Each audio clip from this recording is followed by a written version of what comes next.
உணர்வோடு கூடியிருக்கிற என் அன்பு உறவுகள், மதிப்புமிக்க ஊடகவியலாளர்கள், இதழியல் தோழர்கள்,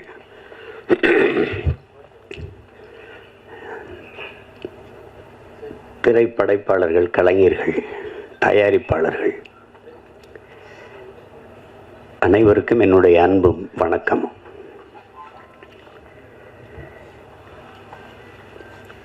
சல்லியர்கள் அதை படம் என்று சொல்வது அது அவ்வளவு பொருத்தமான சொல்லல்ல. அது படம் இல்லது, ஒரு வரலாற்று ஆவணம். அது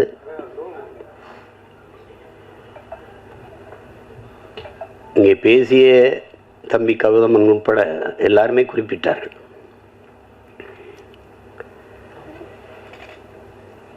ஒரு வரலாற்றை மறந்துவிட்ட இனம் வாழாது. வேற இழந்த மரமும் வரலாற்றை மறந்த இனமும் வாழாது. தன்னின வரலாறு தெரியாத எந்த இனமும் எழுச்சி வர முடியாது. எங்க இனத்திற்கென்று வரலாறே கிடையாது. ஏன்னா வரலாற்றை படைப்பவனுக்கு வரலாற்றை எழுத நேரம் இருக்காது. இங்க பிரச்சனையே கல்லணை பார்த்ததுல எங்க பாட்டை ஒருத்தன் கல்லணை கட்டி வச்சிருக்கா, சோழன் ஆண்டு இருக்காங்க கரிகாலன்னு தெரியுது. பெருவுடையார் கோயில் இல்லைன்னா அதுவும் இல்லை. அருண்மொழி சோழன்னு ஒருத்தன் ஆண்டான், அவனுக்கு ஒரு மகன் இருந்தான் அரசேந்திர சோழன். உலகம் பூரா படையெடுத்து போய் வென்றாங்க. அப்படிலாம் வரலாற்று பதிவு எங்களுக்கு இல்லை. இப்போதைக்கு இருக்கிற எங்கள் முன்னோர்கள் தீரன் சின்னமலைக்கோ மருதுபாண்டிக்கோ பூலித்தேவனுக்கோ வேலு நாச்சியாருக்கோ அவங்களுக்கும் ஒன்றும் இல்லை. பாட்டனார் அழகுமுத்துக்கோனை பற்றி பேசலாம்னு படித்தா 30 பக்கம் இருக்குது. அதில் கடைசி 3 பக்கம் தான் அவரை பற்றி செய்தி இருக்குது. எல்லாம் தமிழர் இன வரலாறு நீங்கள் இப்படி பார்த்தீங்கன்னா, முன்னோர்களுடைய இதை பார்த்துக்கிட்டே வரும்போது எதிரிகளால் வீழ்த்தப்பட்டதே கிடையாது. எல்லாம் உடன் பிறந்த ரத்த துரோகங்களை தான் தோக்கடிக்கப்பட்டது. கடைசி எங்கள் தலைவர் உட்பட எல்லாமே. நீங்கள் வேலுநாச்சியாரா அங்கே ஒரு துரோகம், மருதுபாண்டியாரா அங்கே ஒரு துரோகம், தீரன் சின்னமலையா கூட இருக்கிறவனே செஞ்ச துரோகம், பண்டார வன்னியானா அவனே என் சொந்த ரத்தக்காரனே எங்களுக்கு துரோகம் பண்ணி இப்படி தோத்ததான் எங்களுடைய இந்த படிப்பினை. ஏன் தேவைப்படுது அப்படின்னா, அது கற்றறிவை விட பட்டறிவு மேலானதுங்க. அதனாலதான் அது அண்ணல் அம்பேத்கர் வரலாற்றை படிக்காதவன் வரலாற்றை படைக்கவே முடியாதுங்கிறார். அது ஹோசிமின் வரலாற்றை மறந்து விட்ட இனம் சுடுகாட்டில் இறந்து கிடக்கிற பிணம்டாங்கிறார். அது ஒன்றுக்கும் பயன்படாகிறார். நமக்கு இலக்கிய சான்று தான் இருக்குது. பாண்டிய நெடுஞ்செழிய மதுரை ஆண்டான் அப்படின்னா அங்கே ஒரு பெருமாட்டி கண்ணகி போய் கால் சிலம்பை உடைச்சு நீதியை நிலைநாட்டினான்னு இலக்கிய சான்று தான். வரலாற்று சான்று எங்க இருக்கு? இல்லை. ஆனால் இதை தெளிர்ந்து உணர்ந்த ஒரு ஒரு மகன் இந்த இனத்தில் இருக்கிறாருன்னா அது என் உயிர் தலைவன் எங்கள் அண்ணன் மேதகுவே பிரபாகரன் அவர்கள். எல்லாவற்றையும் ஆவணப்படுத்தினார்.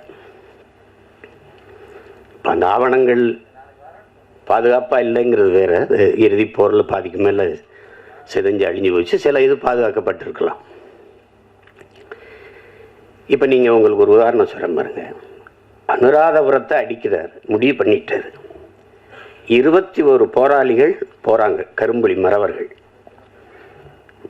இதில் 3 பேர் படப்பதிவு, இது இந்த போரை பதிவு செய்யறதுக்கு மட்டுமே 3 பேரை அனுப்புறாரு. உன் உடன் பயிற்சி எடுத்தவன், உடன் பிறந்தவன், இது ஒரே நோக்கத்துக்காக நிற்கிற ஒரு தாய் பிள்ளைகள் அவன் ஓடி செத்துட்டா கூட அவனை போய் தூக்குறதுங்கிறதுலாம் வேலை இல்லை. அவன் சண்டை போடுறது நீ ஆவணப்படுத்தணும். அதுதான் அது. ஏன்னா கடந்த கால வரலாறு நமக்கு இல்லாதனால நிகழ்காலம் தெரியல. நிகழ்காலம் இல்லாதவனுக்கு எதிர்காலமே இல்லை. கவிப்பேரரசு வைரமுத்து கூட சொல்றார், ஒருத்தன் நிகழ்காலத்தை குனிந்து பார்ப்பது எதிர்காலத்தில் நிமிர்ந்து நிற்கத்தான். அப்ப அந்த பதிவு இருக்கணும்னு அவர் நினைச்சாரு. அது ஒவ்வொன்றையும் ஆவணப்படுத்தினார். அவருக்கு ஒரு பேராவல் இருக்குது. பேராவல் பெரும் விருப்பம் தான் சொல்லணும். அது என்னன்னா, சின்லெஸ் லிஸ்ட்டு போல, ஒரு பிரேவ் ஹார்ட் போல, ஒரு 10 கமாண்ட்மெண்ட்ஸ் போல நம்முடைய விடுதலை போராட்ட வரலாறும் ஆவணப்படுத்து படமாக வரணும், திரையில் ஒரு வந்துடணும்னு பெரிய ஆர்வப்பட்டார். அதுக்காக தான் அவர் ஆணிவேர் எடுத்தார், தயாரித்தாங்க. அதுக்கு பயிற்சி கொடுக்கறதுக்கு எங்கள் அப்பா பாரதி ராஜா, ஐயா மகேந்திரன் போன்றவர்களை அழைச்சிட்டு போனாங்க. எங்கள் பிள்ளைகளுக்கே நீங்கள் பயிற்சி கொடுங்க, அவங்களே எடுத்துக்கிடுவாங்க. அப்படி தான் அந்த மாதிரி செஞ்சார். அதில் தான் எல்லாளன் படமும் எடுக்கப்பட்டது. ஆனால் அவருக்கு ஒரு பெருங்கனவு இருந்தது, அது கெடுவாய்ப்பாக நிறைவேறலை, அதை எடுத்து ஆவணப்படுத்தணுன்ட்டு. இப்போ தம்பி கூட சொன்னார், தலைவருடைய வரலாற்றை எடுக்கணும், பதிவு பண்ணணும், எடுக்கணும், உறுதியாக எடுக்கணும். அதில் இருக்கிற பிரச்சனை என்னென்னா, இப்போ நான் மேடையில் இப்படி பதாகை வச்சுன்னு வச்சுருக்கேன், எங்கள் அண்ணன் பதாகையை அது நேரலையில் போட மாட்டாங்க. அதுக்காகவே இந்த ஓரத்தில் கொஞ்சம் வைங்க, அந்த ஓரத்தில் வைங்க, பதிவு பண்ணுறவங்களுக்கு எந்த தொந்தரவும் இல்லாமல் இருக்கட்டும்ட்டு தள்ளி வைப்போம். வலையொலியில் எங்கள் தலைவருக்கு வாழ்த்து அந்த பிறந்த நாளில் வர்றதை அப்படியே அது புகார் அளித்து நீக்கிடுவாங்க, அப்படி தடை பண்ணி விட்டுருவாங்க. சுவரட்டி ஒட்டினீங்கன்னா காவல்துறைக்கு வேலையே அதை கிழிக்கிறது தான். நான் கூட சொன்னேன், போலீஸ்லாம் என்ன பண்ணி கிழிச்சிங்கன்னா அந்த உங்கள் போஸ்டர் கிழிச்சோம்னு சொல்லணும்ல எதிர்காலத்தில், அதுக்கு தான் இந்த வேலையை செய்யுது. நாங்களே குருவி சேர்த்த மாதிரி அங்கேயே காசு சேர்த்து ஒட்டுவோம், கிழிச்சு விட்ருவோம். ஏன்னா அதுக்கான அரசியல் சூழல் இல்லை. அதை முதல்ல உருவாக்கணும், அதுக்கப்புறம் இதை எடுக்கணும். அதுதான் நம்ம செய்ய வேண்டியது. அது செய்ய வேண்டியது. இங்கே எப்படி இருக்குன்னா, இந்த ஆவணப்படுத்துதல் இப்போ அந்த வேலையை தான் இந்த படம் செய்யுது, இந்த சல்லியர்கள் படம் அது செய்யுது. நம்ம நபிகள் நாயகம் சொல்றாங்க பாருங்க, அநீதியை கண்டு அச்சம் கொள்ளாமல் துணிஞ்சு நிற்பவன் எவனோ அவனே உண்மையான ஜிகாத்துங்கிறாங்க. அந்த மொழியில, நபிகளின் மொழியில சேவரஸ்வரர் உலகத்தில் எங்கெங்க அநியாயம் நடக்குதோ, அக்கிரமம் நடக்குதோ, அதை கண்டு உன்னால பொறுத்து கொள்ள முடியாம நீ கோவப்படுவாயானால் நீனும் என் தோழனேங்கிறார். அவர் வழியில எங்கால என்ன சொல்ற, பண்ண பழகடா பச்சை படுகொலை பைந்தமிழினத்திற்கு உயிரடா விடுதலைங்கிறான். வலியூர் சிலர் எளியோர் தம்மை வதையை புரிகுவதா, மகராசர்கள் உலகாளுதல் நிலையாம் எனும் நினைவா, உலகால உனது தாய் மிகு உயிர்வாதை அடைகிறாள், உழவாது உதவாது இனி ஒரு தாமதம் உடனே விழித்தமிழாங்கிறான். அப்படி விழித்து கொண்ட வீர மறவர்களின் வரலாறு தான் தமிழருடைய வீரகாவிய வரலாறு. அதுல ஒரு துளி அந்த போராட்டத்தில் ஒரு துளி, ஒரு சின்ன பகுதி, அதுதான் இந்த சல்லியர்கள். மருத்துவங்கிறது மனிதத்தினுடைய மகத்துவம். தன் உயிரை எடுக்க வந்தவனுக்கும் உயிரை கொடுக்கிற ஒரு அறம் சார்ந்த மறவர்கள் தமிழர்கள் என்பதை இந்த படம் உணர்த்துது. ஏன்னா அறம் செய்ய விரும்பு, இது அறிவு மூதாட்டி அவ்வை நமக்கு தந்த தமிழ். அரசியல் பிழைத்தோருக்கு அறம் கூற்றாகுங்கிறது அது இளங்கோவடிகள் தந்த இனிய தமிழ் எல்லாம் நமக்கு கற்பிக்குது. அப்படி அறம் சார்ந்து நின்ற மறவர்கள் தமிழர்கள் மனிதநேயவாதிகள் அல்ல என் உடன் பிறந்தார்களே, தமிழர்கள் உயிர்மை நேயர்கள். உலகத்தில் எல்லாரும் கல்லு மாவில் கோலம் போட்ட போது என் இன சொந்தங்கள் மட்டும்தான் அரிசி மாவில் கோலம் போட்டான். ஈக்கும் எறும்புக்கும் அது இரையாக இருக்கட்டும்ட்டு அவ்வளவு பெரிய ஒரு இனம். புறப்பொருள் வெண்பாமாலை பாடுது, கொடையில் எல்லாம் இருக்குது, கொடை வள்ளல்கள் இருக்கான். உலகத்தில் நாடை ஆண்டவனே வள்ளல்களாக இருந்தது, நாட்டை ஆண்ட மன்னர்களே வள்ளல்களாக இருந்தது தமிழர் இனத்தில் தான். அந்த இனத்தில் இந்த பாரியும் பேகனும் தான் ஆகச்சிறந்த கொடையாளிகள்னு புறப்பொருள் மேலப்படுது. அப்போ ஏன் அவன்லாம் ஆய் நல்லி அதிகமானலாம் காரி ஓரியில் அவங்களாம் இல்லையா அப்படின்னா, இல்லை, பாரியும் பேகனும் தான் ஆகச்சிறந்த கொடையாளர்கள். ஏன் அப்படின்னா, இந்த கேட்டு கொடுக்கறது கொடை தாங்க, ஆனால் கேட்கும்போது அவன் தன்மானத்தை இழந்துடுறாங்க, அதனால சிறந்த கொடை இல்லை. கேட்காம கொடுக்கறதும் கொடை தான், ஆனால் அதையும் விட ஆகச்சிறந்த கொடை இருக்குது. அது என்னன்னா, கேட்கும் திறனற்ற உயிர்களுக்கு கொடுக்கறதுங்கிறான். முல்லை கொடி தேரை விட்டுட்டு இப்போ பாரி இல்லைன்னு சொல்லாது, அது குச்சியை வண்டி விட்டாலே போதும். இல்லை, அரண்மனையில் போய் ஒரு சேவகனை அனுப்பி விட்டா போதும், அங்கே ஒரு கொடி தள்ளாடிக்கிட்டு ஒரு குச்சி வண்டி வச்சுட்டு வாடான்னு. நம்ம அரண்மனைக்கு போய் வர்றதுக்குள்ள அந்த செடிக்கு ஏதாவது ஆபத்து வந்துருச்சுடான்ட்டு தேரை விட்டுட்டு நடந்து போயிட்டேன். அதனாலதான் அவன் சிறந்த. அது பார்த்தா பைத்தியக்காரத்தனமா இருக்கும். ஆனா மேலோங்கி நிற்பது தமிழில முன்னோர்களின் உயிர்மை நேயம் என்பதை நாம் உணர்ந்து கொள்ள முடியும். அதை தான் பேகன் பண்ணதும். மயில் என்ன போர்வை கேட்டு கடிச்சான்ட்ட, அது இளங்காத்துல குளிர்காத்துல தான் தோகை விரிச்சு நல்லா ஆடும். அவர் போர்வை கொடுத்தாரு, அந்த குளிர நடுங்குன்னு சொல்லிட்டு அது கதையா கூட இருக்கலாம், கற்பனையா கூட இருக்கலாம். நீங்க அகநூறார் படுது, தாதுன் பறவை பேதூரல் அஞ்சி மணி நான் ஆர்த்த மாணவனை தேரன்னு படுது. தலைவன் அரசன் போய்கிட்டு இருக்கான் காட்டுக்குள்ள, தேரோட்டி ஓட்டி போயிட்டு இருக்கான். காட்டுக்குள்ள போகும்போது இந்த தேரை நிறுத்துப்பா, இந்த தேரில் அலங்காரத்துக்காக அழகுக்காக தொங்க விட்டுருக்கல மணி, அந்த மணியை நான் அப்புறம் அடக்குப்பா அப்படின்னு. அவன் அப்படி மண்ணை உருட்டி உருட்டி மணிக்குள்ள தள்ளி தள்ளி சத்தம் கேட்காம நிறுத்துறான். ஏன் இந்த வேலையை செய்கிறீங்க அப்படின்னு கேட்குறான். அந்த தேரோட்டி வந்து சொல்கிறான், காட்டுக்குள்ளே போகிறோம், தேர் சல் சல்னு சத்தம் எழுப்பிட்டு வருது இந்த சலங்கை, அந்த மலர்களில் தேன் சிட்டு வண்டுகள் இந்த வண்ணத்து பூச்சி எல்லாம் தேன் ஒன்று கொண்டு இருக்கும், இந்த சத்தத்தில் பயந்து ஓடிடும்டா, அதனால நிறுத்துறான். அப்போ இதுலேருந்து என்னென்ன தமிழர்கள் உயிர்மை நேயர்கள். ஏன்னா பகுத்துண்டு பல் உறவுகள் ஓம்புகன்னு பாட வேண்டியதானே, ஏன் பகுத்துண்டு பல் உயிர்கள் ஓம்புகன்னு வள்ளுவம் பாடுது, திருக்குறளில் மறைமொழியில் பாடி வைக்கிறாரு.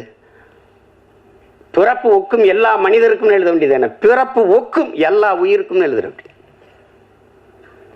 அந்த அறம் சார்ந்து வாழ்ந்த இனத்தின் மக்கள் அது ரொம்ப அண்டை அயலானுக்கும் அன்பு காட்டுங்கிறார் நபிகள். தன்னை போல் பிறரையும் நேசிங்கிறார் இயேசுபிரான். இன்னார் செய்தார் ஒருத்தர் அவர் நன்னையும் செய்து விடுங்கிறாரு நம்ம பாட்டினார் வள்ளுவ பெருமகனார். அந்த அறம் சார்ந்த கூட்டம். தம்பி சொன்னதெல்லாம் அது ஒரு துளி கதை, கௌதம் நீங்கள் குறிப்பிட்டது ஒரு கதை. அது மாதிரி பல நிகழ்வுகள் நான் உங்களுக்கு சொல்ல முடியும். எங்களில் பலாயிரக்கணக்கான பெண்களை வன்புணர்வு செய்து கொலை செய்தார்கள் சிங்களர்கள். ஏதாவது ஒரு செய்தி நீங்கள் கேள்விப்பட்டதுண்டா? ஒரு சிங்கள பெண்ணின் தாவணி தொட்டான், நிழலை தொட்டான் விடுதலை புரியும் மரவன் என்று நீங்கள் ஏதாவது செய்தி படித்ததுண்டா? இருக்காது, இருக்கவே இருக்காது. செஞ்சோலையில் வந்து அவ விண்ணூர்தியிலிருந்து குண்டை வீசி 61 குழந்தைகளை கொண்டு விட்டான். நம்மகிட்டே விண்ணூர்தி இருக்கு, பறந்து போய் அவன் பள்ளிக்கூடத்தில் போட்டிருக்கலாம், செய்ய மாட்டார், செய்யலை. கட்டுநாயக்கா விமானப்பட தளத்தை வந்து தகர்க்கிறார். ஏன் பொது விமான தளத்தில் குண்டு போட அவருக்கு எவ்வளோ நேரம் ஆயிருக்கும்? போடல, செய்ய மாட்டார். ஏன்னா அறம் சார்ந்து வாழ்ந்து நின்ற மறவன் பிரபாகரன் என்ற வீரன். அவர் தெளிவந்தால் என்னுடைய எதிரிகள் சிங்கள மக்கள் அல்ல, என் இனத்தை கொன்று குவிக்கிற சிங்கள இராணுவம் தான். அது தெளிவா இருந்தார்.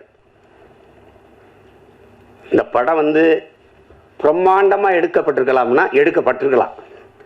ஆனா இந்த உணர்வை சிதைக்காம கடத்திட்டாங்க. அதுல பிரம்மாண்டம் தேவைப்படல, ஒன்றும் தேவைப்படல. இப்படி ஒரு படத்தை தயாரிக்கணும்னு நினைச்ச முதல்ல பணம் போட்ட ராவணன், அவர் இன்னொருத்தரை சொல்றாரு, அவரு நேசமணி ராஜேந்திரன், தம்பி கரிகாலன், அப்புறம் என் தம்பி கருணாசு. அது ஒரு முன்னோட்டத்தை காட்டினா. அப்பவே சொன்னேன் நல்லா வந்திருக்கேன் அப்படின்னு. கிட்டு வந்து என்னுடைய தம்பி, எங்களோட எங்கள் இயக்கத்தில் இருந்தவன் இருக்கிறவன், நல்ல பிள்ளை, படைப்பாளி. அவனுக்கு ஒரு ஆற்றல் இருக்கு, அது எழுத்தாற்றல், படைப்பாற்றல் எல்லாம் இருக்கு. படத்தில் உரையாடல்கள் அவ்வளோ நேர்த்தியாக இருக்கும். காட்சி அமைப்புகளில் எதுவும் பொய் சொல்லிட முடியாது. ஏன்னா வரலாற்று வந்து இலக்கியம் பொய் பேசும், புராணங்கள் வந்து பொய் பேசும். உருகி சுகம்பரா மார்வை திரிகி எரிந்தால் தீயிட்டால்னு சிலப்பதிகாரம் பாடுது. நான் போய் எங்கள் வாத்தியார்கிட்ட கேட்டேன், இப்போ வேற மதுரையா? அப்போ மதுரை எரிஞ்சு போய் புதுசாக வேற மதுரை வந்துச்சா அப்படின்னு கேட்டேன். அவர் அப்படி இல்லடா இருக்கா, அப்படி இல்லடா, அவளுடைய இதை அந்த துன்பத்தை நினைச்சு மதுரை அந்த மண்ணில் வாழ்ந்த மக்கள் வயிறு எரிந்தார்கள், நெஞ்சு எரிந்தார்கள், அதுதான்டா அது பற்றி எரிந்தது மதுரைன்னு வருது. அப்படிதான்டா எழுதுனது, தீப்பிடிச்சு எரிஞ்சிடலடா அப்படின்றது. அது சொல்லும், சுவைபட சொல்வதற்கு சொல்லும். ஆனால் வரலாறு எப்பவும் போய் பேசாது, பேசக்கூடாது. அதுதான் இது காட்சி கற்பனையில் செஞ்சது இல்லை. போர்க்களத்தில் உங்களுக்கு தெரியாத இறுதி பொருளெல்லாம் எங்களுக்கு மருத்துவமனையில் தான் முதல்ல கொண்டு போட்டாங்க, பள்ளிக்கூடங்களில் தகர்த்தான், ஊடகங்கள் எல்லாம் உடைச்சி ஊடகங்கள் எல்லாம் தகர்த்தான். கர்ப்பிணி பெண்கள், வயது முதிர்ந்தவர்கள், பச்சிலம் குழந்தைகள் மீது குண்டு வீசக்கூடாது. அவன் அதையே குறி வச்சு செஞ்சான். ஆனால் அதில் எந்த இடத்துலையும் எங்கள் தலைவர் தடம் பிறண்டு உணர்ச்சி வயப்பட்டோ கோவப்பட்டோ செஞ்சில்லார். அவன் செஞ்சான். கடைசியாக மரத்து நிழலில் ஒரு வேட்டியை கட்டிக்கிட்டு அதில் நீங்கள் நம்ம வந்து அனஸ்தீசியா மயக்க மருந்து கொடுத்து இந்த கால் காயம் பட்டுருச்சுன்னா நீக்குவோம், கட்டுப்பு கைப்பட்டுருச்சுன்னா ஒன்றுமே இருக்காது. அந்த சிதைந்த காலை அதை சரி பண்ணால் அப்படி அந்த காயத்தோடு அந்த வலியோடு தான். அவ்வளவு ஈகம் செஞ்சு போராடிய மக்கள் நாம்.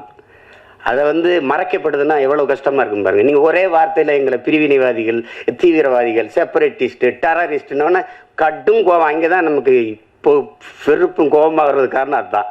உனக்கு என்ன தெரியும், வரலாறு தெரியாமல் பொழைக்க போன இடத்துல பிரபாகர நாடு கேட்டுக்கிட்டு இருக்காங்க. டேய், ஏன் பூமிடாது பொழைக்க வந்தவன்ட்ட நாங்கள் பறி கொடுத்துட்டோங்கிறதான் வரலாறு.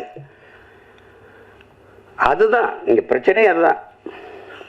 இப்போ அதனால இந்த ஒரு வரலாற்று ஆவணமாக நான் இதை பார்க்குறேன். அந்த போர்க்களத்துலேயும் அந்த சூழல்லையும் காயம்பட்ட போராளிகளுக்கு மருத்துவம் கொடுக்கறதுக்கு பதுங்கு குழியிலேயே மருத்துவமனையை வச்சு எப்படி அதை கட்டமைச்சிருக்காருங்கிறது நீங்கள் பார்க்கும்போது தெரியும், படம் பார்க்கும்போது. அது மாதிரி தம்பி திருமுருகன் அவர்கள் சொன்னது மாதிரி ஒரு பகைவனாக இருந்தாலும் அவனுக்கு அன்பு காட்டுங்கிறத அதை தான் இந்த படம் உணர்த்துது. முழு கதையும் சொல்லிட்டு இருக்க வேண்டியதில்லை. ஏன்னா நீங்கள் பார்க்கணும், அவசியம் பார்க்கணும். அதில் அந்த நந்தினியாக அந்த மருத்துவ பெண்ணாக நடிச்சிருக்கிற சத்யாதேவிக்கு வந்து எவ்வளோ பாராட்டினாலும் தகும். அது புது நடிகை, புதுசாக பங்கேற்றுருக்காங்கன்னு சொல்ல முடியாது. இதே மாதிரி முகம்தான் அந்த நாட்டில், அந்த காட்டில் என்ன பார்த்தனோ அதே மாதிரி ஒரு முகம். அந்த காட்டில் எப்படி எங்கள் போராளி வீரர்களை பார்த்தனோ அதே மாதிரி ஒரு முகம் மகேந்திரன். ரொம்ப நல்லா பண்ணியிருப்பாங்க ரெண்டு பேருமே. அது நீங்கள் பார்த்து அந்த உணர்வை நீங்கள் உள்வாங்கணுங்கிறதா என்னோட. அதுக்காக அதை திரும்ப பேசிட்டு இருக்க வேண்டியதில்லை, அதை செய்ய வேண்டியதில்லை. உலகம் பூரா இருக்கிற என் தாய் தமிழ் உறவுகள் இந்த படத்தை ஒரு படம்னு நம்ம சொல்லிக்கிட்டு இருக்கக்கூடாது. இது ஒரு வரலாற்று, ஒரு படைப்பு, ஒரு பதிவு. அதை நம்ம வரவேற்கணும், பார்க்கணும், நம்ம அடுத்த தலைமுறைக்கு கடத்தணும். தாய்மொழியே நம்ம மறந்துட்டோம். ஒரு தலைமுறைக்கு மேலே தமிழ் எழுத படிக்க தெரியாத ஒரு இனக்கூட்டம் ஆகிட்டோம். மொழி அழிந்து சிதைந்தால் இனம் அழியுங்கிறது வரலாற்று பெரு உண்மை. இப்போ அந்த சூழலில் வரலாறையும் விட்டுறக்கூடாது. இப்போ நீங்கள் நார்வேயில் கூட என் தம்பி வசீகரம் வந்திருக்காங்க கேளுங்க. தமிழ் படிப்பிக்க பள்ளிக்கூடம் 17 பள்ளிக்கூடம் இருக்குது. டென்மார்க்கில் 32 பள்ளிக்கூடம் இருக்குது. யார் கொடுத்துருக்காங்கிறீங்க? அந்த அரசு. உங்கள் தாய்மொழியை நீங்கள் மறந்து விடக்கூடாது அப்படின்னு நம்மளே தமிழாசிரியர் போட்டு படிப்பிக்குது. ஐரோப்பிய நாடுகள் எல்லா நாட்டிலையும் இருக்குது. ஆனால் ஏன் நாடு தமிழ்நாட்டில் தமிழ் படித்தால் வேலை கிடைக்காது, சோறு கிடைக்காது, ஒன்றும் கிடைக்காது அப்படின்ட்டு இவன் முட்டிக்கால் போடணும். தமிழில் பேசிட்டான்னா அவருக்கு தண்டம் கட்டணும். இந்த மாதிரி பள்ளிக்கூடம் இருக்குது. ஒரு நாள் அந்த பள்ளிக்கூடத்துக்கு மின்சாரம் போகாது, தண்ணியும் போகாது, ஒன்றும் போகாது, வெட்டி இருந்துருவேன். என் தாய்மொழியை படிக்கிறது தான்டா பள்ளிக்கூடம் இருக்குது. இது ஒரு கூட்டம். அதை மறந்துட்ட மாதிரி தன் இன வரலாறை நம்ம வந்து கற்பிக்கலை பிள்ளைகளுக்குன்னா நான் யாருன்னே தெரியாமல் போயிடும்.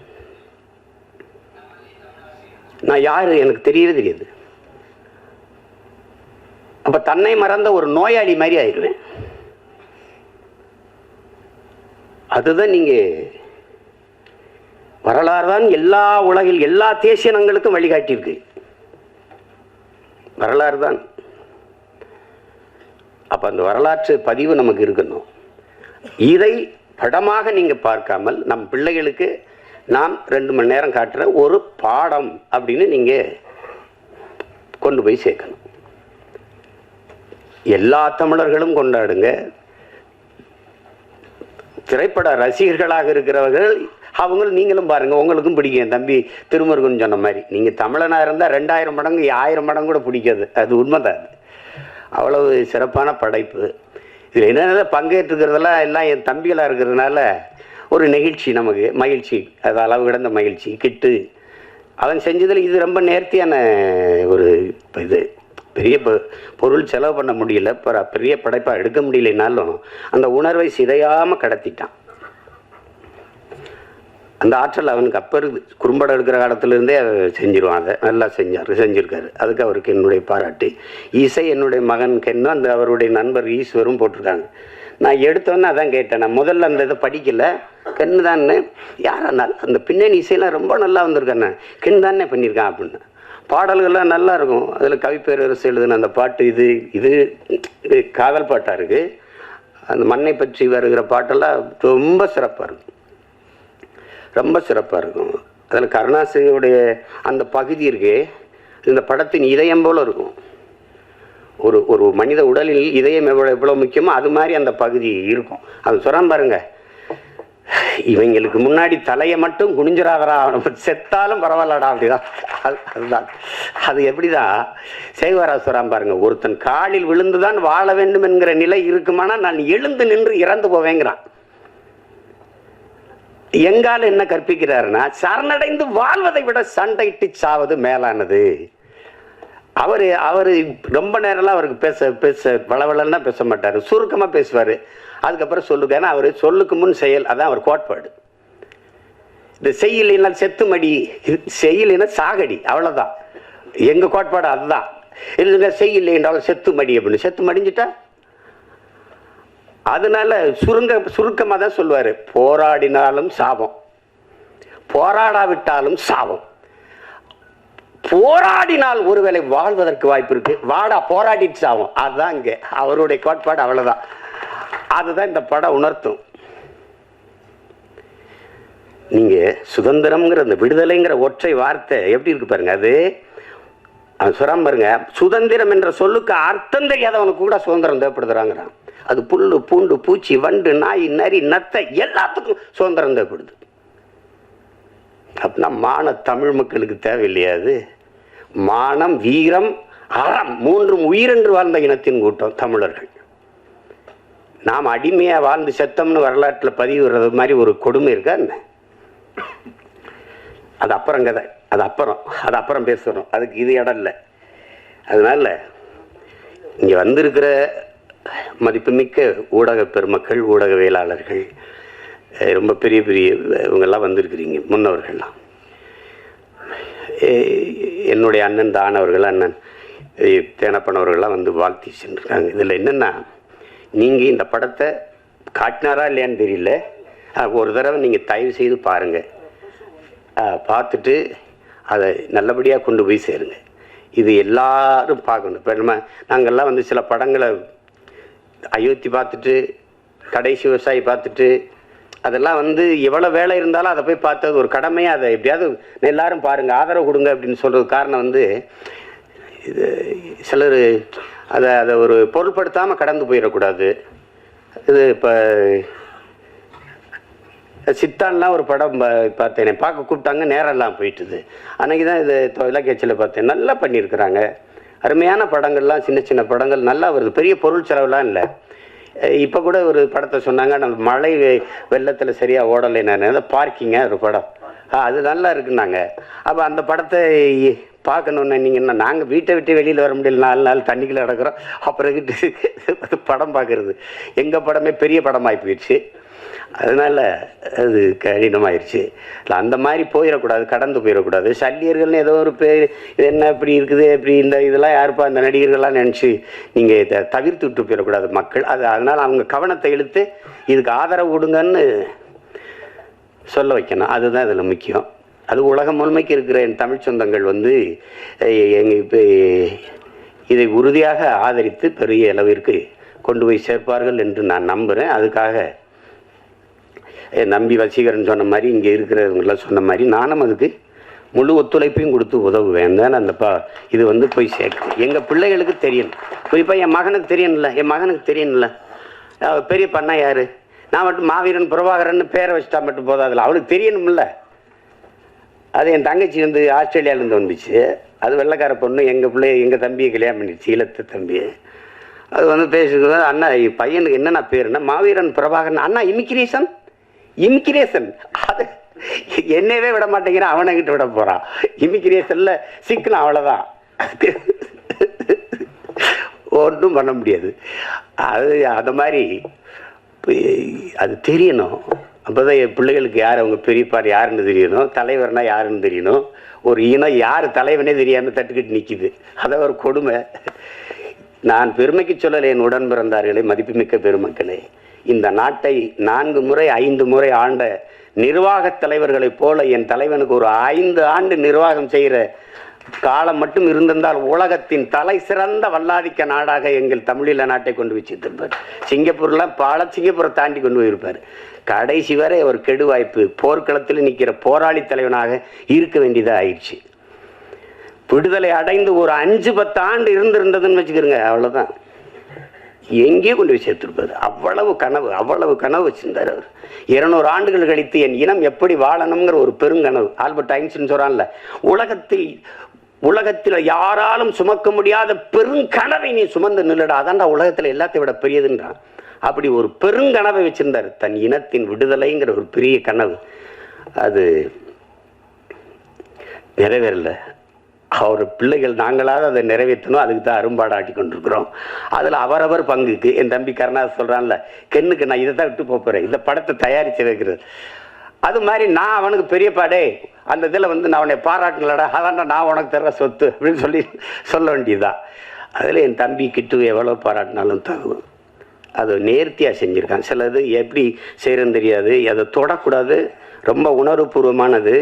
அதை போய் தொட்டால் அது தேவையில்லாத அது வரும். நீங்கள் 1000 நாய் இருந்தாலும் ஒரு கல் எடுத்துருந்தீங்கன்னா ஓடும்.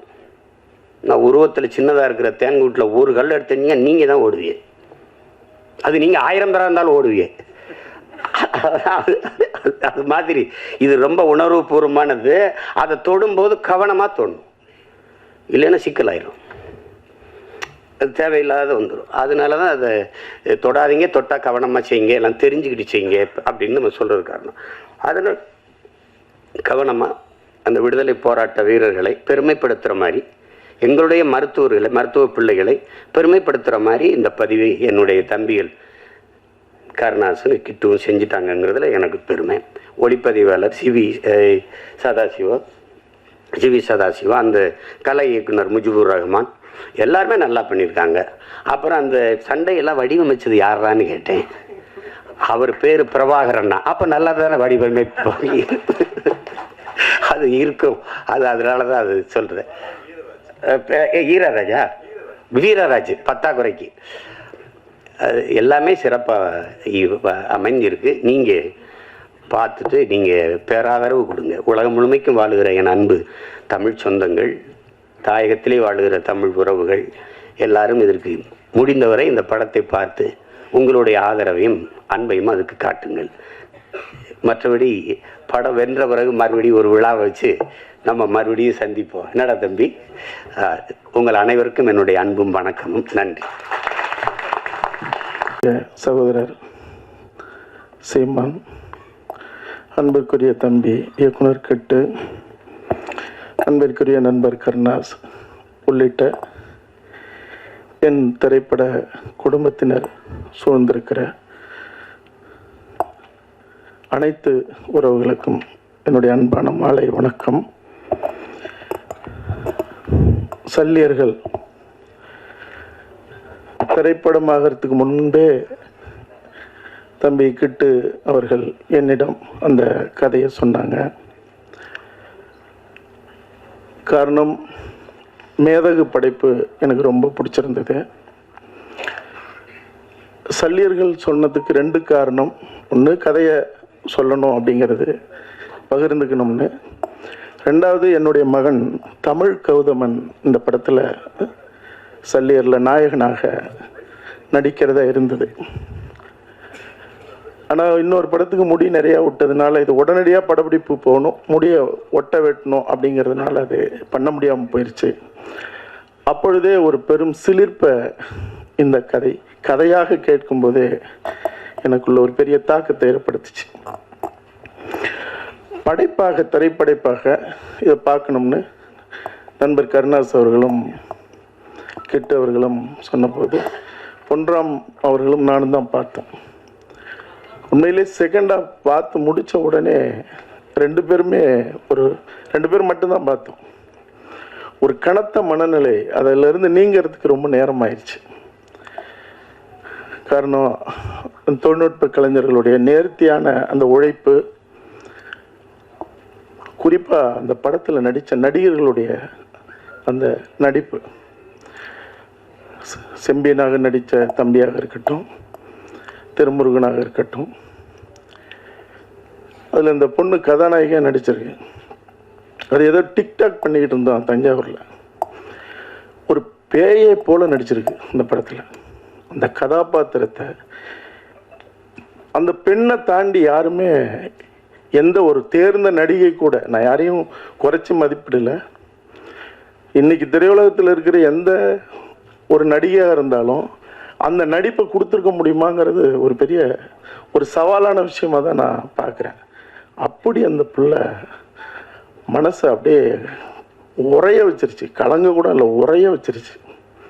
அது மேக்கப்பே போடாமல் அந்த முகம் அப்படியே ஈழத்தினுடைய போர்க்களத்தில் இருக்கிற ஒரு மருத்துவ, ஒரு டாக்டர், ஒரு சல்லியர், ரொம்ப அப்படி ஒவ்வொருத்தரும் தன்னுடைய பங்களிப்பை செஞ்சுருக்காங்க. ஒளிப்பதிவாளராக இருக்கட்டும், படத்தொகுப்பாளராக இருக்கட்டும், எல்லாருமே. இந்த படம் அதாவது பகைவனுக்கும் அருள்வாய் நன்னெஞ்சே அப்படின்னு பாரதி பாடியிருக்கான். பகைவனுக்கு எப்படி அருள முடியும்? எந்த இனத்தில், எந்த வரலாற்றில், எந்த மொழியில் இப்படி ஒரு சொல் இருக்கு? இப்படி சொல்லுக்கான அர்த்தம் இருக்கும். தமிழினத்தில் மட்டும்தான் அது சாத்தியம். அதை தான் இந்த படம் சொல்லுது. நீங்கள் மொத்தமாக அழிக்கணுங்கிறான். போராடுறவர்கள் இல்லை, போராட்டத்தில் நிற்கிற போராளிகள் அடிபட்டு காயம்பட்டு நிற்கும் போது அவர்களை காப்பாற்றுறவங்களை அடியோட ஒழிக்கணுங்கிறான். எதிரி மருத்துவர்களை, சல்லியர்களை. ஆனால் இந்த படத்தில் அதான் மிக முக்கியமான கருப்பொருள். எவனை காப்பாற்றுறவனை அழிக்கிறான், காப்பாற்றுறவன் கடவுளுக்கு சமமானவன், அந்த கடவுளே அழிக்கிறான் எதிரி, சிங்களவன். ஆனால் ஒரு சிங்கள போர் வீரன், சிங்களவன் ஒருத்தன் இவங்கள்ட்ட மாட்டிக்கிறான், அடிபட்டு காயம்பட்டு சுயநினைவற்ற நிலையில். அவனை காப்பாற்றுறதுக்கு அந்த சல்லியர் எப்படி நிற்கிறாங்கிறது அந்த படம். உலகத்தில் எங்கே நடக்கும்? அவனுக்கான ரத்தம் கிடைக்கல. என்ன ரத்த வகைன்னா வகையை சொல்கிறா இன்னொரு மருத்துவச்சு. அந்த ரத்தம் அந்த மருத்துவனுக்கிட்ட இருக்கு. தன்னுடைய ரத்தத்தை எடுத்து சுத்திகரிப்பு பண்ணி எதிரியை காப்பாற்றுறான். உலகத்தில் எங்கேயாவது நடக்குமா? தமிழினத்தில் மட்டும்தான் நடக்கும். அது யாரால? என்னுடைய தாய்க்கும் தாய் மொழிக்கும் சமமான எங்களுடைய தமிழீழ தேசிய தலைவன் மேதகு பிரபாகரன் வளர்ப்புல மட்டும்தான் நடக்கும்னு சொல்றதா இந்த படத்தினுடைய அறம் சார்ந்த அந்த உன்னதம். பேசா பொருளை பேசுவதுதான் படைப்புக்கு பேரழகு. அதை இந்த படைப்பு பேசுது. அடுத்த கட்டத்துக்கு எடுத்துட்டு போக முடியலங்கிற நிலையில அது கருணாஸ் கையில் விழுது. கருணாஸ் நான் இருக்கேன் அப்படின்னு அதை தாங்கி இந்த குழு எடுத்து முடிச்சு இன்னைக்கு கொண்டு நிக்குது. இனத்தை போலவே, தமிழ்நாட்டை போலவே, தமிழீழத்தை போலவே திக்கு தெரியாத நிக்கிற நிலையில தான் கருணாஸ் இன்னைக்கு எங்களை எல்லாரையும் அழைச்சு இந்த படத்தை எப்படியாவது அடுத்த கட்டத்தை எடுத்துட்டு போகணும், உலகத்துக்கு எடுத்துட்டு போகணும், இந்த செய்தியை எடுத்துட்டு போகணும். இதுவரைக்கும் சேகரித்த பொருள் எல்லாம் முடிஞ்ச வரைக்கும் போட்டு நிற்கிற இந்த படைப்பு வெற்றிங்கிற ஒரு பக்கம் இருந்தாலும் இன்னொரு பக்கம் அடுத்தடுத்த படைப்பு எடுக்கிறதுக்காக இது எப்படியாவது இது உலகத்தின் பார்வையில் கொண்டு சேர்க்கணும் அப்படிங்கிற அந்த தகிப்பு, அந்த தவிப்புங்கிறது ஒரு ஒரு ஒரு ஒரு அதை எப்படி பார்க்கறது, அதுக்கு நாமெல்லாம் தமிழினம் என்ன செய்ய போகுதுங்கிறதான். அதில் ஒரு காட்சி வரும், நீங்கள் படம் பாருங்க, என்ன பேசினாலும் இந்த படம் உழுக்கும். மகள் மருத்துவம் படிக்கணும்னு ஆசை, ஆனால் அங்கே வாழவே முடியாத நிலை, ஆனால் அவள் படிக்கணுங்கிறான். ஒரு ஸ்டெதஸ்கோப் கிடைக்குது அவள்கிட்ட, எடுத்துகிட்டு வந்து அப்பன் நெஞ்சில் வைக்கிறான். அப்பனுக்கு ஆசை மருத்துவச்சாகணும். இவன் சொல்கிறான் அப்பன், பொண்ணு காதில் வச்சு கேட்குது. அப்பன் சொல்கிறான், பொண்ணுக்கு கல்யாணம் கல்யாணம்னு கேட்குதாம்மா என் நெஞ்சில் இருந்துங்கிறான். ஒரு புன்னகை புரிகிறான்.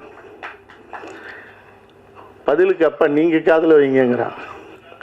கர்ணஸ் தான் அப்பன். கர்ணஸ் பொண்ணுடைய நெஞ்சில் வைக்கிறாரு. பொண்ணு சொல்கிறா, அப்பா இந்த மண்ணுக்கு விடுதலை விடுதலைன்னு என் நெஞ்சிலிருந்து கேட்குதா பாருங்க.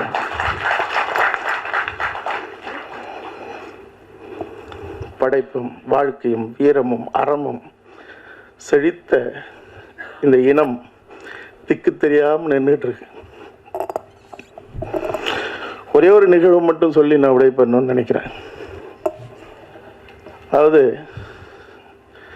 உலகத்தினுடைய பல நாடுகளுக்கு போராளிகளாலேயும் அல்லது எங்கள் தமிழீழ உறவுகளாலேயும்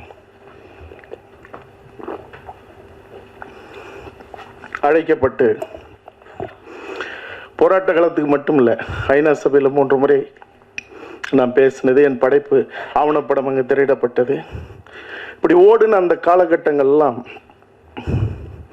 தலைவர் பிரபாகரனுடைய வரலாற்றை திரைப்படமாக்குறது சொன்னாங்களே, சந்தனக்காடு வீரப்பனுடைய அந்த வரலாறு 15 ஆண்டுகளுக்கு முன்னாடி எடுக்கப்பட்டது.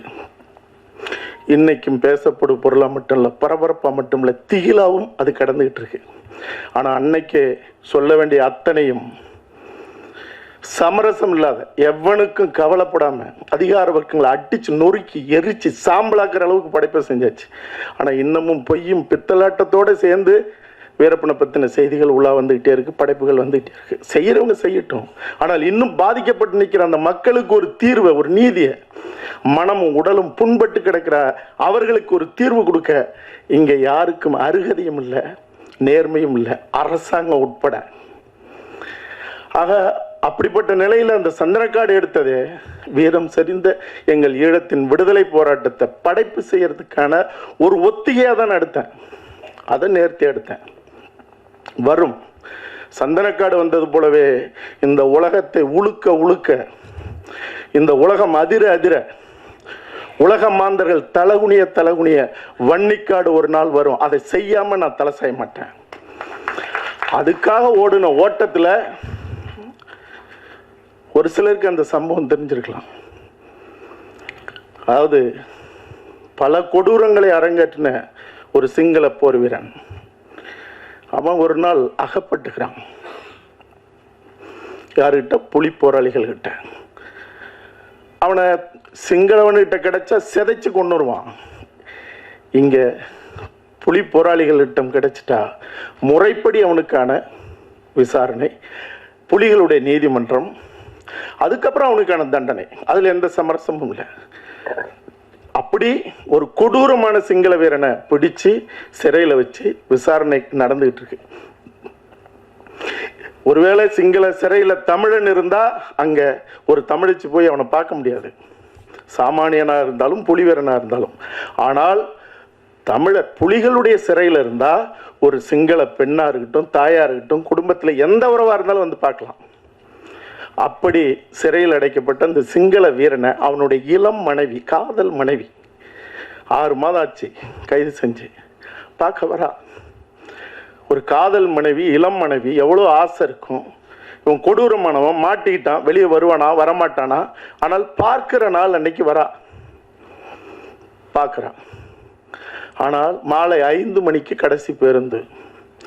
அது கடந்து போயிடுச்சுன்னா அதுக்கப்புறம் பேருந்து இல்லை.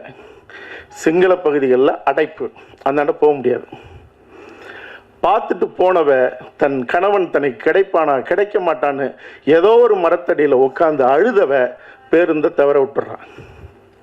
பேருந்து போயிடுது.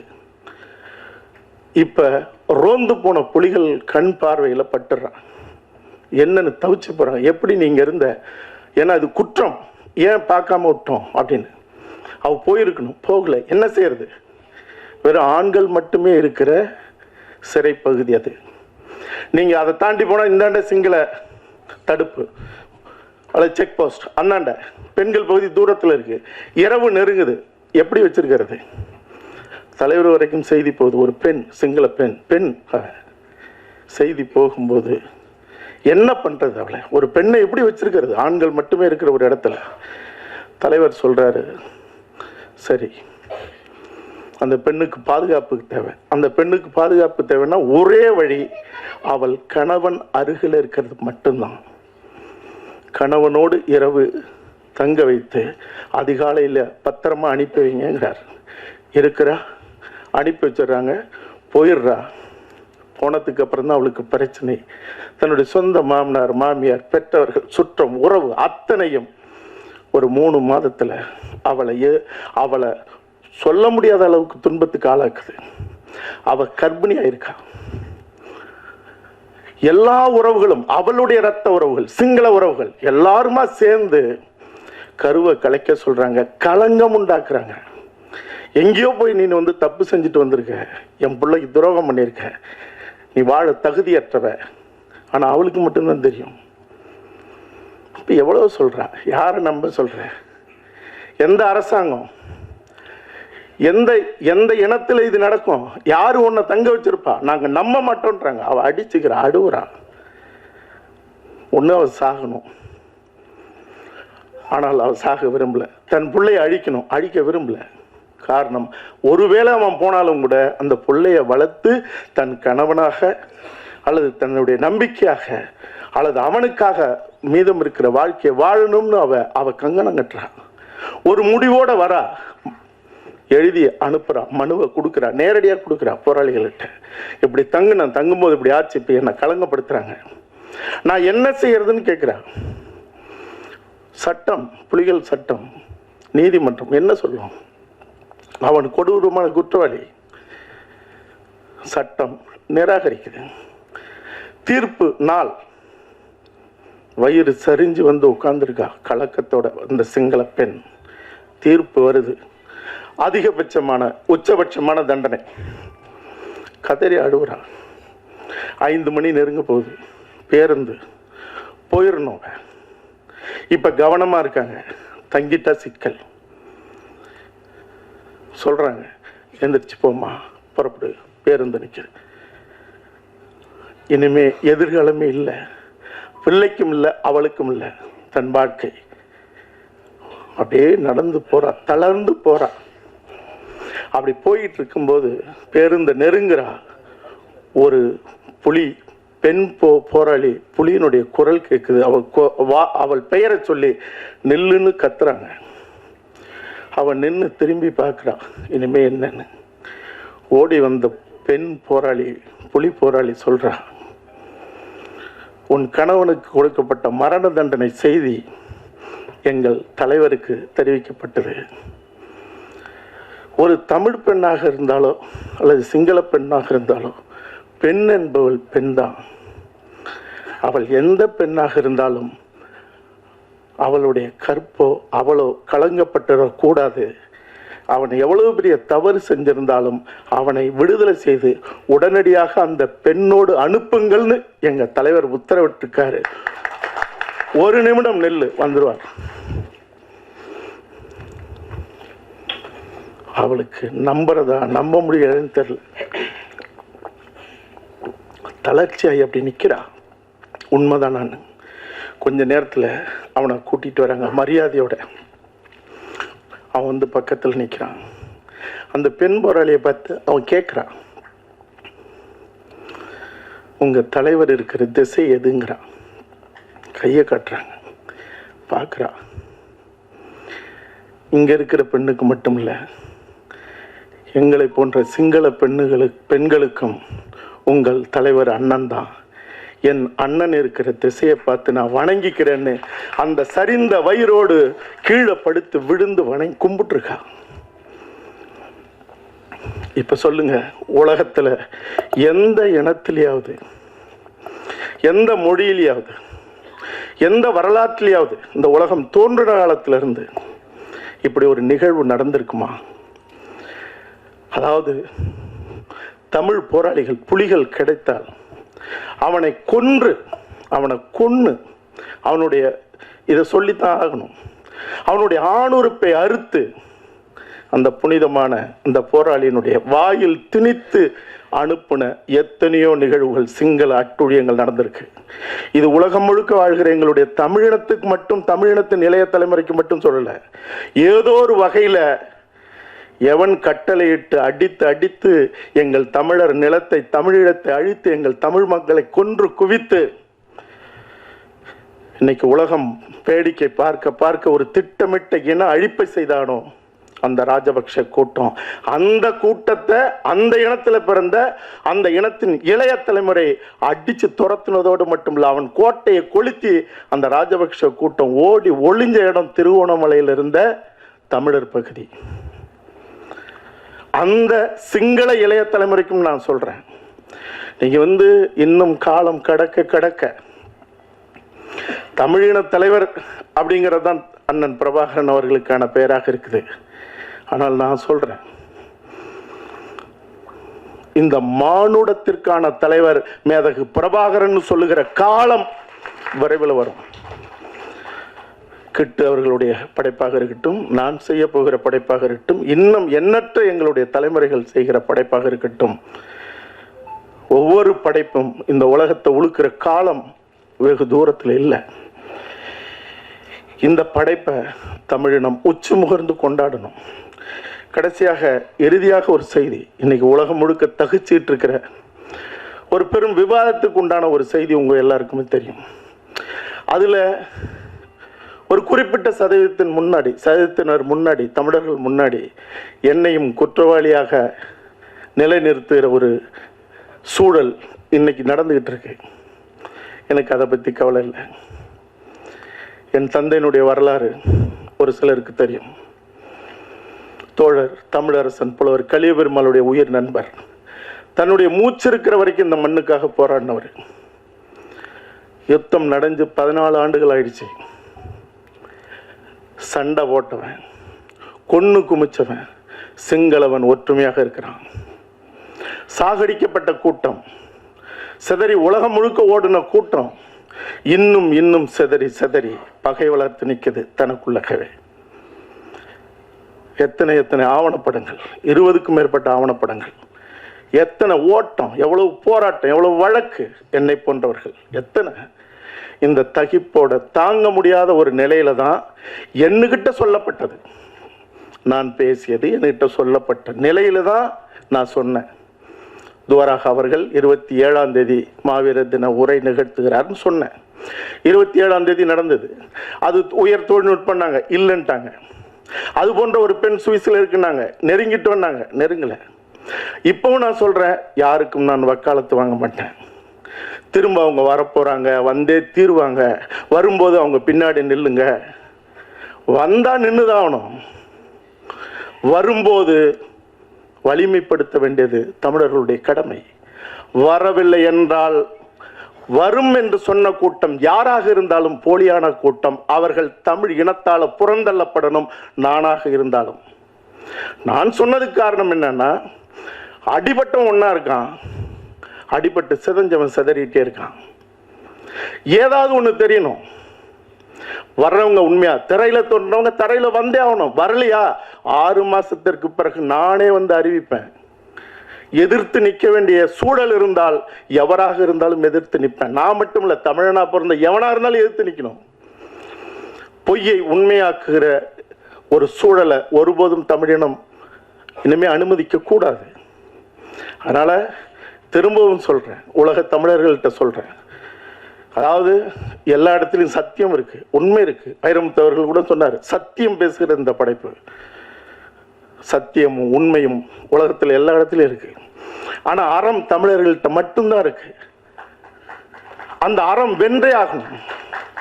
அதற்கு உண்மையாக இருப்பவர்கள் யாராக இருந்தாலும் அவர்களை கொண்டாடணும். நான் சொல்லிட்டேங்கிறதுக்காக நான் தாங்கி பிடிச்சிட்டுலாம் நிற்க மாட்டேன். வரவில்லை என்றால், வரக்கூடிய சூழல் இல்லை என்றால், அல்லது வரவே வராது என்றாலும் கூட என் இனத்தின் இளைய தலைமுறைக்கு, என் இனத்திற்கு உண்மையை சொல்ல வேண்டிய கட்டாயம் எனக்கு இருக்கு. 6 மாசம் கழிச்சு எந்த உண்மையாக இருந்தாலும், அல்லது அதற்குள்ளாக தேவைனாலும் நான் சொல்லுவேன். யாராக இருந்தாலும் உண்மையாக நிற்போங்கிறது தான். உண்மையாக உறுதியாக நின்று இந்த இனத்தினுடைய வெற்றிக்கு, தலைநிமிருக்கு, தமிழ் இனத்தினுடைய இறையாண்மையை மீட்க 1000 அர்த்தங்கள் இருக்கு இறையாண்மைங்கிற சொல்லுக்கு.